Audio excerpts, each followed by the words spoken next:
Welcome to the Sovereignty Health and Wellness Center channel. 920 will be about the seeker.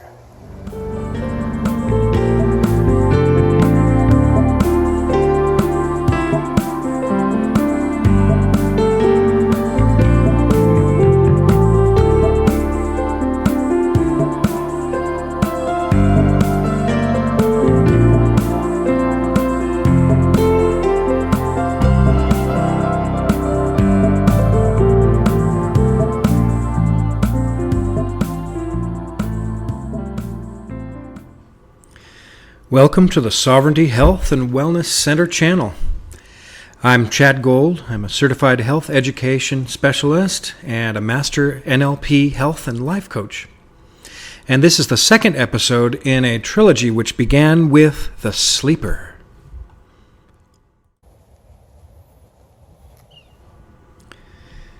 In this short trilogy, I'm illustrating a simple scale of mindfulness beginning with the least mindful, sleeper archetype in episode 820 and ending with the most mindful, teacher in episode 1020. So on this scale of relative degrees of mindfulness, the seeker is in the middle, more mindful and aware than the sleeper. Asking questions is what sets the seeker apart from the sleeper. Questioning is the path towards the teacher's awareness. I might assume that most of this audience are seekers and some teachers. Someone in full sleeper mode would likely not be very interested in what I had to say, unless they were maybe on the verge of becoming more of a seeker. Now I want to insert here that instead of using this simple model to label ourselves and others, we deliberately seek value in increasing our mindfulness when it comes to self-care and in general as we seek to perfect our art of living. I also want us to use this idea to be able to watch for those moments when we slip into the sleeper mode. And then I would like to offer that we can go a long way with this kind of concentration. There is a sort of peaceful vigilance to be accessed in the mode of the teacher, which I will talk about in the next episode. I don't see life as just an ascending stairway to heaven or enlightenment in some linear story arc. Of course, we can move back and forth on a scale of mindfulness. We're all waking up from a dream as seekers and teachers alike. Now, if we ever feel like we've arrived, let's ask ourselves if we may have instead crystallized into the pattern of a new dream. And let's not stop asking questions. The seeker archetype in us is the scientist, while the sleeper is not as interested in the scientific method.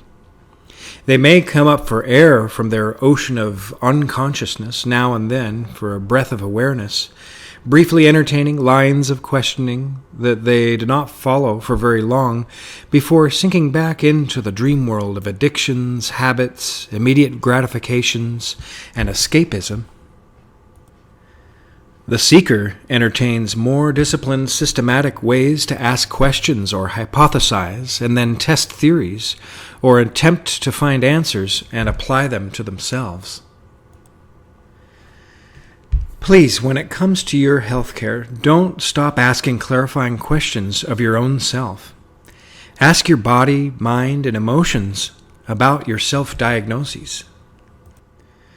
There are so many perfectly valid suggestions available to us now for how to maintain and improve our health.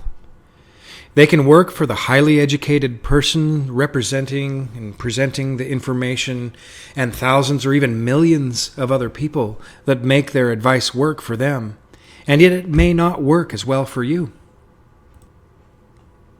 So the sleeper doesn't ask questions like you do. Do you remember becoming a seeker? I suspect some of you have always been curious. Still, we've all also fallen asleep or become less mindful at times. I hope it doesn't take our body raising its voice to the pitch of chronic disease to start waking up and questioning our habits and beliefs about our health. You know, we're not all created equal. As for the Founding Fathers' document, of course we understand that that statement really meant things like equal liberty. But when it comes to our health, we are bombarded by many mythical one-size-fits-all suggestions for how to improve and maintain our health. A sleeper would fall for these myths, while the seeker would also question them. But seekers can jump from one myth to another fad diet or self-care philosophy in their quest to know what works best for them. We come in many different body types. There are many theories born of research into things like blood types, metabolic types, or the doshas of Ayurveda. A seeker gets to know themselves and discover things like sensitivities or sometimes allergies. They become familiar with their health profile and fluctuations through the seasons, hormone balances, and what helps or hinders their well-being. A seeker explores their physical and mental health. They also think of a few moves ahead on the chessboard of life, seeking out ways to make improvements to their health. Perhaps they have seen signs of deterioration that inspire them to want to turn things around before they get worse. Or they may enjoy good health and just want to maintain it even as they go through their aging changes. Seekers invest in their future health profile in the twilight years of their life. You will notice in working with me or following me that I offer ideas that I have confirmed work for people. They also need to be explored personally before assuming they are the answer for you. This is the path of the seeker. You get to know that one method, recipe, routine, or meditation that works for others doesn't fit you as well as another, and you find more and more that does work for you personally. My clients perfect the art of the experienced seeker and move towards and into the mode of the teacher. We don't just go on the popular fad diet of the day, assuming it works for everyone, for example. And in athletics, we don't just engage in a series of sprints so much as we look at our fitness more like a lifelong marathon.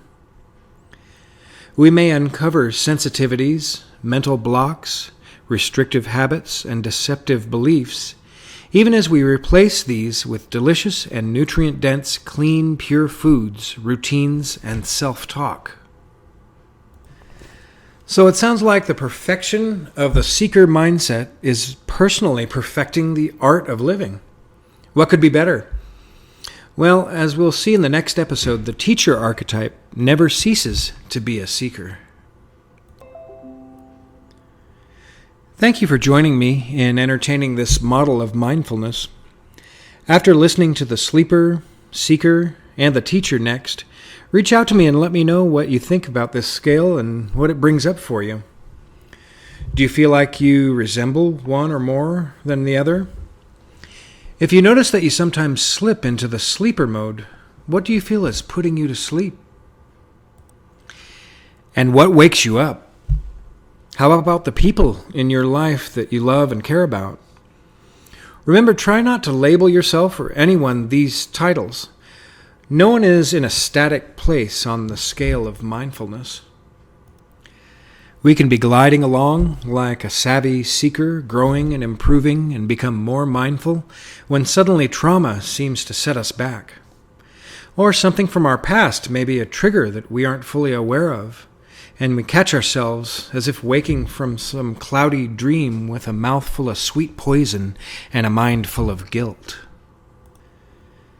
And maybe we've been on this poisonous binge for days, weeks, or months before we start feeling aches, insomnia, fatigue, anxiety, depression, or worse.